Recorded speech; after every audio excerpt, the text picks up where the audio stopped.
Welcome back, everyone. This is On Air, and I am Ryan Ayers.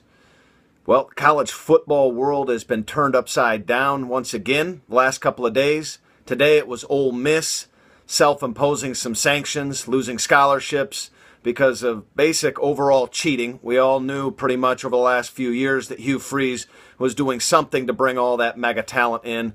Laramie Tunsil, he basically concluded at the end of the draft a month ago that he was paid, or his mother was paid, to get through a semester. And, that was by the assistant coaches of Ole Miss. So more sanctions are likely to come on that program. And then the stunning news, just unbelievable, that the Baylor football program led by Art Briles, he has been fired. But over the last 8 years, he's been able to try and cover up, or at least get the girls that were allegedly assaulted by some of his football players to not come forward. And if they did, he would basically make their lives a living hell. We also have this coming just off the heels of a few years ago, the Penn State situation with, the pedophile, Jerry Sandusky, and Joe Paterno. Joe Paterno died a quick death because he couldn't handle the guilt of what he knew was going on in that program. You go down to UNC. They've had fake paper classes for all their football players. And then Michigan, players on that campus and that football program constantly in trouble with the law. So with all this happening, what's going on to change it? Well, generally nothing. Cheaters are going to continue to cheat. USC got busted several years ago. They're just coming off of their sanctions and trying to turn things around. But I have the proposed solution.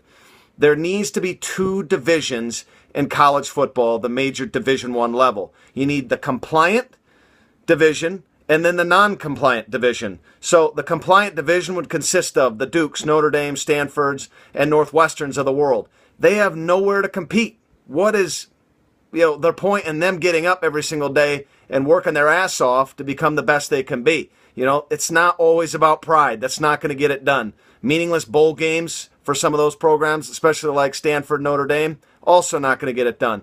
They deserve to be competing for national championships at a very compliant level. They run their programs by the book, and you have to respect that.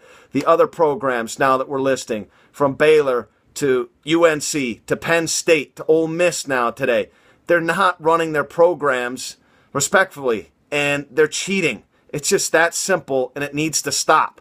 And this is the only way to get it done. If they want to continue to do that, they can go into the non-compliant division of Division I football. I think it's the best way and the most fair way to get a fair and overall, solution to having college football be at an equal level. And with that, you've just been On Air, and I'm Ryan Ayers.